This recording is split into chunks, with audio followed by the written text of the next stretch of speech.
Welcome to the podcast. If you'd like to listen to an ad-free version of this episode and all of our episodes, then search True Crime Today Premium Plus on Apple Podcasts and press subscribe. That's our premium channel where all of our ad-free and advanced episodes live, all in one place. True Crime Today Premium Plus. Search it on Apple Podcasts and press subscribe. Even try it for 3 days free. They thought they'd get away with it until now. This is Hidden Killers with Tony Bruschi, featuring retired FBI Special Agent Jennifer Coffindaffer.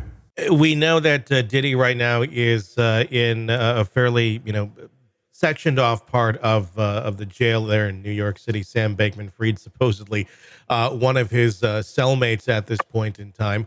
What do you think life is like there for him at that jail in New York? I know it doesn't have the best reputation for being, a cush jail by any stretch of the imagination. How do you think he's holding up, and what sort of precautions are they putting in place to prevent another Epstein type situation or something else where maybe another prisoner is deciding that they're going to make themselves famous by taking out Diddy?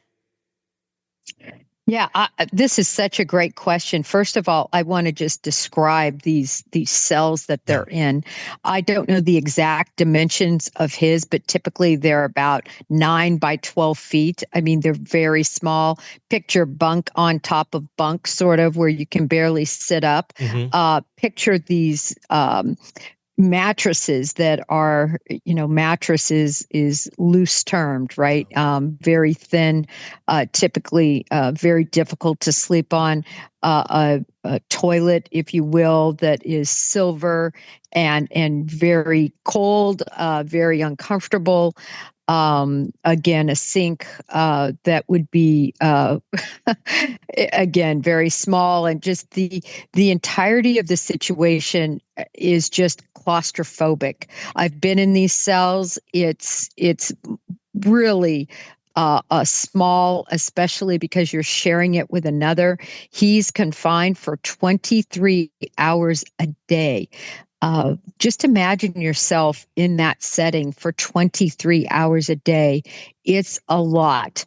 Also, they are going to have to make sure that there's no way for him to commit suicide under these conditions, because he's going from a lap of billionaire luxury planes, silk sheets, etc., to this kind of confinement is very mentally tough. The type of food he's eating is really the lowest caliber, very starchy. That's why you see so many individuals that are incarcerated, they just balloon up in their weight because it's a very starchy diet. Obviously, these diets aren't going to involve, grade A T-bone steaks and choice chicken.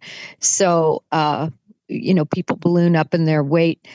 Some people refuse to eat, as Diddy has done, at least to some degree. He has to be eating, but at least to some degree. He obviously has a commissary fund, but again, he's concerned about being poisoned or somebody slipping that across.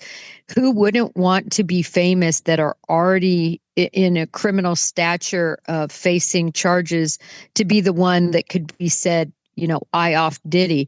And that's what law enforcement is concerned about, those people that want to make a name for themselves. And let's talk about that because, I was hearing the stories that he wasn't eating the food that was being given to him. And there's a commissary fund. I've never been in jail. I've never been in prison, so I don't know the answers to these questions. And I know you haven't either. But I guess, more the logistics than I do.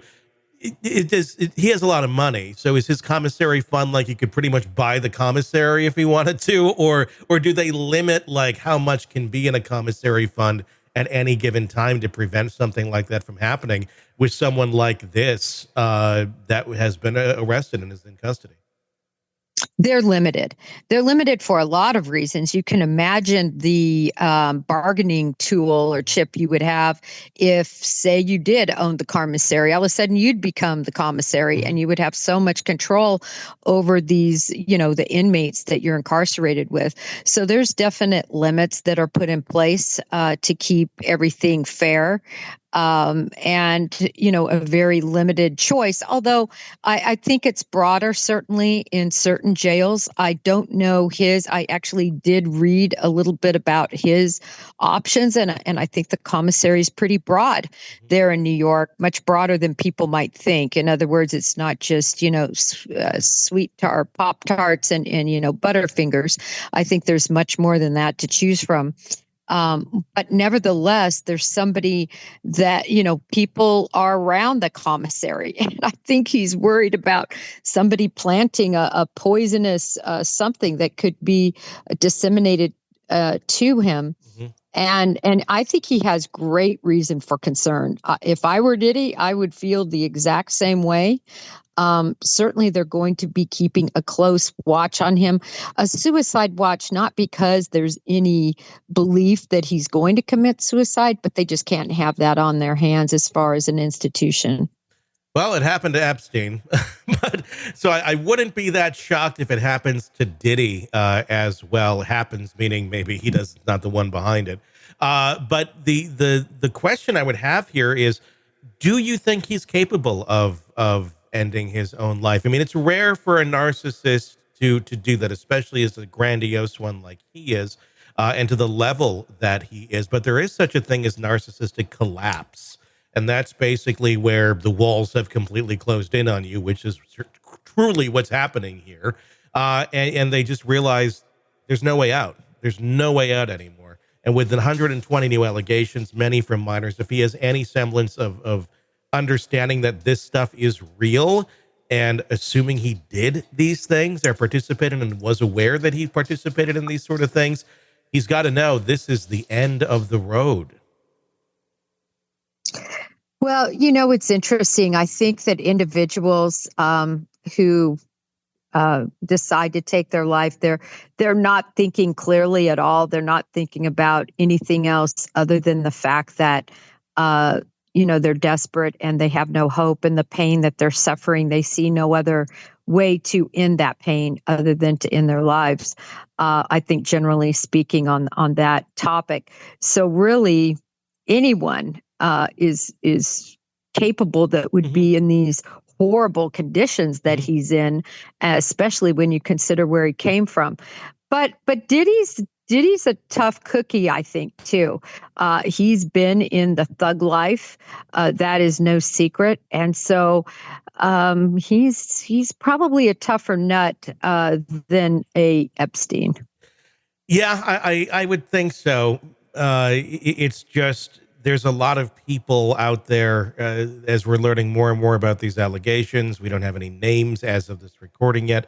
But there's going to be a lot of people out there with a very large vested interest in information about them being at Diddy parties, not getting out. And just like in the Epstein case, that exact same principle, I think, was very much in place of that information not getting out. And we all know what happened there. Not trying to be gruesome or dark or anything, but this just really seems so overwhelming. I mean, how do you even attempt to take up this many cases? And there's going to be many more too. I mean, logistically, how do you even handle something like this? Well, I remember us talking about this at the very beginning when these allegations were first starting to arise after the search warrants. And, I think anybody who is aware of all the facts and details understands there's going to be more people. But as an agent, as the case agent that's handling this matter, obviously DHS is going to have multiple agents assigned to this particular case. And they are all going to divide up this work, specifically the interviews that are going to have to take place concerning these new allegations. And it's just going to be a daily grind.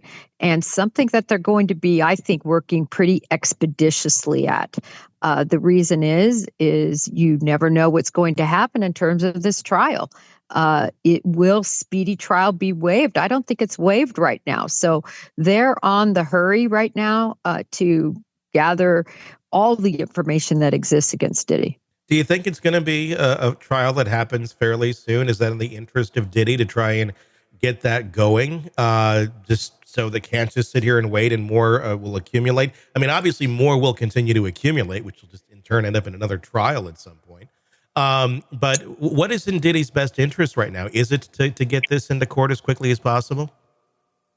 I think his best interest is to make sure all of the information is understood and to put it off as long as possible. He's in a much better situation in a jail as opposed to a prison. If he is convicted, he's going to be in a prison. That's so difficult to see people, to have visitation. It's much, if you can believe it, even more stark of a situation than he's in right now. Much fewer freedoms, and so to be jailed as opposed to be in a prison is better. The other thing is, he has a very astute attorneys, and they are going to be working hard to try to get some of this thrown out. They're going to be looking at discrediting all of these witnesses, and they're going to fight hard for him. So I think it's best not to waive speedy trial and to have his attorneys fight. Strap in and get ready to go back in time. Gen X Time Machine is here to transport you back to the glorious days of neon, big hair, and cassette tapes that always needed rewinding. To figure out where Tupperware went wrong, we kind of got to start at the beginning. Remember when MTV actually played music videos? Or when lunch wasn't complete without Dunkaroos? Yeah, a little bit like trying to recapture the magic of a bygone era. Yeah. We're diving into all that and more. So if you want to relive the 80s and 90s in all their retro glory, hit up Gen X Time Machine wherever you get your podcasts. VHS is looking like the obvious winner, right? Oh, and don't forget the rise of the video rental store, remember? Subscribe, because who doesn't need another excuse to avoid adulting? You're welcome. The Gen X Time Machine.